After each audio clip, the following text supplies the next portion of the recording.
brought to you by V-Guard. નમસ્કાર, રાતના 8 વાગી રહ્યા છે. આપ જોઈ રહ્યા છો TV9 સુપર પ્રાઇમ ટાઈમ સાથે હું છું માનસી સોની. આજે સૌથી પહેલા વાત કરવી છે સહકાર નહીં સંગ્રામની.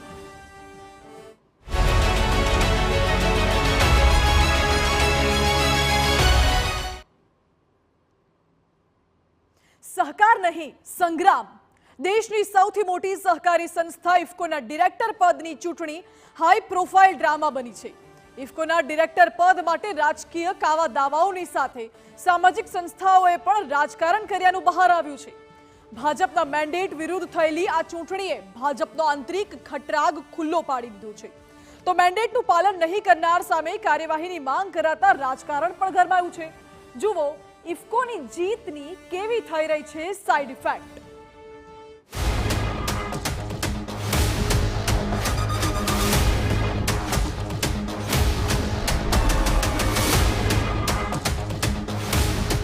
ઇફકોની જીતના સાઇડ ઇફેક્ટ. ભાજપ વિરુદ્ધ ભાજપની લડાઈ. સૌરાષ્ટ્રના રાજકારણમાં ભડકો. હવે શું કરશે ભાજપ? 2 દિવસ પહેલા ઇફકોના ડિરેક્ટર પદની ચૂંટણીમાં જયેશ રાદડિયાનો વિજય થયો. આ ચૂંટણીમાં ભાજપે બિપિન ગોતાને મેન્ડેટ આપ્યું હતું, પરંતુ તેની સામે જયેશ રાદડિયાનો 114 મતે વિજય થયો. આમ તો સહકારી ક્ષેત્રની આ ચૂંટણી મોટાભાગે બિનહરીફ જ થતી હોય છે, પરંતુ આ વખતની સ્થિતિ કંઈક અલગ હતી. ખુદ ભાજપના પ્રદેશ અધ્યક્ષે આ ચૂંટણીમાં મેન્ડેટ આપ્યાની વાતનો સ્વીકાર કર્યો હતો. જો કે રાદડિયાએ પોતાના બળે ચૂંટણી જીતીને સહકારી ક્ષેત્રમાં પોતાનો દબદબો કાયમ રાખ્યો હતો. જીત બાદ પ્રથમ વખત જયેશ રાદડિયા મીડિયા સામે આવ્યા. મેન્ડેટ અંગે રાદડિયાએ દાવો કર્યો હતો કે ઇફકોની ચૂંટણી જાહેર થઈ ત્યારે ગત 24 તારીખે સૌપ્રથમ તેઓએ ફોર્મ ભર્યું હતું. જ્યાં સુધી મેન્ડેટની વાત છે ત્યાં સુધી તેઓને મેન્ડેટ વિશે કોઈ માહિતી નથી. સાંભળો જયેશ રાદડિયાએ મેન્ડેટ મુદ્દે શું દાવો કર્યો. તમે 24 તારીખે ફોર્મ ભર્યું, પહેલું ફોર્મ મેં ગુજરાતમાંથી ઇફકોમાંથી મેં ભરેલું હતું. ત્યારે મને કોઈ વાત પણ નહોતી અને પછીથી પાછળથી ફોર્મ ભરવાનું કીધું. આજની તારીખે મારી પાસે મને મેન્ડેટ હજી મળ્યો નથી કે શું છે, એટલે 24 તારીખે ફોર્મ ઓલરેડી અમારે ભરાઈ ગયેલું હતું. ઇફકોમાં મેન્ડેટનું પાલન ન થવાની ઘટના બનતા જયેશ રાદડિયાના રાજકોટ જિલ્લાના સહકારી હરીફો મેદાને આવ્યા. રાજકોટના સહકારી આગેવાન બાબુ નસીતે કહ્યું કે રાજકોટ લોધિકા સંઘની ચૂંટણી સમયે મેં વ્હીપનો અનાદર કર્યો હતો, ત્યારે મને પદ પરથી સસ્પેન્ડ કરવામાં આવ્યો હતો. ત્યારે જયેશ રાદડિયા અને તેને મત આપનાર 114 જેટલા લોકો સામે કાર્યવાહી કેમ નહીં કરવામાં આવી? ભાજપે આ કિસ્સામાં કાર્યવાહી કરીને કાર્યકર્તાઓને ન્યાય આપવો જોઈએ. દેશની અંદર આવડી મોટી સંસ્થાને આખા દેશમાં ચર્ચા હતી, એની ચૂંટણી થઈ ઇફકોની, અને એમાં બિપિનભાઈ ગોતાને મેન્ડેટ આપ્યો. તો એ મેન્ડેટની વિરુદ્ધ જેમને જેમને ઉમેદવારી કરી છે 113 મત વિરુદ્ધમાં પડ્યા છે. હું એમ માનું છું 113 લોકો વિરુદ્ધમાં પાર્ટીએ કાર્યવાહી કરવી જોઈએ, હું સ્પષ્ટ માનું છું. રાજકોટના સહકારી આગેવાનોએ જયેશ રાદડિયાએ પક્ષ વિરોધની પ્રવૃત્તિ કરી તેની પ્રદેશ ભાજપ સુધી રજૂઆત કરતા હવે મામલો ગરમાયો છે. વાત આટલાથી અટકતી નથી. ઇફકોના ડાયરેક્ટર પદની આ ચૂંટણીમાં રાજકીય દાવપેચમાં લેવા પાટીદાર સમાજની સામાજિક સંસ્થા પણ બાકાત નથી. સૂત્રોના કહેવા પ્રમાણે રાદડિયાને હરાવવા માટે અને બિપિન ગોતાના સમર્થનમાં મતદાન કરવા માટે લેવા પાટીદાર સમાજની એક સંસ્થાના ટ્રસ્ટી દ્વારા મતદારોને ફોન કરવામાં આવ્યા હતા. જોકે આ ફોન કોલ રાદડિયા સુધી પહોંચી જતા સામાજિક સંસ્થાનો ભાંડો ફૂટી ગયો હતો. જયેશ રાદડિયાએ આ અંગે સામાજિક સંસ્થાને જવાબ આપતા કહ્યું હતું કે સામાજિક સંસ્થાઓએ આ પ્રકારના રાજકારણથી દૂર રહેવું જોઈએ. સમાજનો ભરોસો સામાજિક સંસ્થા અને સમાજના આગેવાનો ઉપર હોય છે કે જ્યાં રાજનીતિ નથી થતી અને માત્ર સમાજની વાત થતી હોય ત્યાં સમાજ એની પર ભરોસો મૂકતો હોય છે.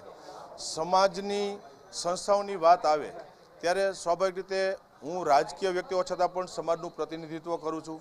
સમાજની અંદર અનેક મેં નિર્ણયો કર્યા છે, સમાજને મેં મજબૂત રીતે નેતૃત્વ આપ્યું છે અને સમાજની અંદર માત્ર બીજાની જેમ વાતો નહીં, સમાજ એનો સાક્ષી છે કે મેં સમાજને જરૂર પડે ત્યારે નિર્ણય કરી અને એનું પરિણામ આપ્યું છે. મને હરાવવા માટે સામાજિક સંસ્થાઓ આપી, ઓડિયો કઈ સંસ્થા મને ખ્યાલમાં નથી, પણ આપણા માધ્યમથી આપ કહો છો, હું કહું છું કે સામાજિક સંસ્થાઓએ આમાં દૂર રહેવું જોઈએ, રાજનીતિમાં ન આવવું જોઈએ અને બહુ એવી ઈચ્છા થતી હોય તો સમાજનું કામ મૂકીને રાજનીતિમાં આવી જવાય. કોને સમાજને કોને સ્વીકારવો રાજનીતિ અંદર કોને કોઈ છેલ્લે લોકોએ નક્કી કરવું છે. મારે નક્કી કરવાનું નથી, સામાજિક સંસ્થાઓએ નક્કી કરવાનું નથી. સામાજિક સંસ્થાનું નેતૃત્વ અમને પણ માન્ય છે કે સમાજનું સારું કામ થતું હોય તો એક સમાજના દીકરા તરીકે અમે પણ સમાજને સ્વીકારતા હોઈએ છીએ, સમાજના આગેવાનો સ્વીકારતા. લેઉવા પાટીદાર અગ્રણી પરેશ ગજેરાએ પણ આ પ્રકારની રાજનીતિ કરતા ટ્રસ્ટીને સંસ્થામાંથી દૂર કરવાની માંગ કરી છે. જરા પણ ન કરવી જોઈએ અને કોઈ પણ એવા ટ્રસ્ટી હોય તો એને તાત્કાલિક અસરથી એ સંસ્થાએ દૂર કરવા જોઈએ. રાજકારણ કરવું હોય તો હું માનું છું કે બંને પાર્ટી છે, ભાજપ છે, કોંગ્રેસ છે, જાહેરમાં રાજકારણમાં પાર્ટીમાં હોદ્દો લઈને રાજકારણ કરવા માંડે. પણ જો સમાજના મંચ ઉપરથી ટ્રસ્ટી તરીકે આ પ્રકારની કાંઈ પણ એ કામગીરી કરતા હોય તો એને હું ચોક્કસ એવું માનું છું કે એને રાજીનામું દઈ દેવું જોઈએ. પરેશભાઈ, આપ સામાજિક સેવાઓ સાથે તો જોડાયેલ છો, સાથે સાથે રાજકીય રીતે પણ ક્યાંક જોડાયેલા છો. શું માનો છો કે જયેશ રાદડિયાને ભાજપે મેન્ડેટ ન આપ્યું એ અયોગ્ય કહેવાય? ચોક્કસ હું એવું માનું છું કે આ સીટ માટે ઇફકો એવી સંસ્થા છે કે સહકારી સંસ્થા છે, ખેડૂતોની સંસ્થા છે અને વિઠ્ઠલભાઈ રાદડિયા અને જયેશભાઈ રાદડિયાનું બે પરિવારનું યોગદાન સૌરાષ્ટ્ર અને ગુજરાતના ખેડૂતો માટે રહ્યું છે. ખેડૂતોના દુઃખે દુઃખી ને ખેડૂતના સુખે સુખી આ પ્રકારનો એ પરિવારનો એ નાતો છે. તમે જો ડિસ્ટ્રિક્ટ કોઓપરેટિવ બેંક હોય અને ઘણી બધી એવી સંસ્થાઓ સાથે આ પરિવાર સંકળાયેલો છે. અત્યાર સુધી સહકારી ક્ષેત્રમાં રાજકીય પક્ષોની સીધી રીતે કોઈ દખલગીરી ન હતી, પરંતુ ભાજપના અધ્યક્ષ તરીકે CR પાટીલ આવ્યા બાદ સહકારી સંસ્થાઓની વરણીમાં મેન્ડેટ આપવાની શરૂઆત કરાઈ છે. આ પરંપરા રાજ્યની સહકારી સંસ્થાઓમાં ચાલી હતી, પરંતુ રાષ્ટ્રીય સંસ્થાઓમાં તેનો અમલ થયો નહીં. ઇફકોનું ડિરેક્ટર પદ ભલે નાની ચૂંટણી હોય, પરંતુ તેમાં જે રાજકીય કાવા દાવાઓ થયા તે હાઈ પ્રોફાઇલ જોવા મળ્યા. હવે જ્યારે જયેશ રાદડિયાએ મેન્ડેટનો અનાદર કર્યો, તેની સામે કાર્યવાહીની માંગ ઉઠી છે.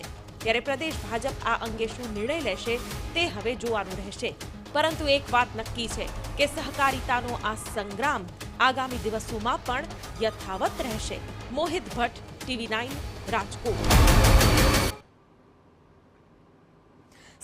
Brought to you by V-Guard.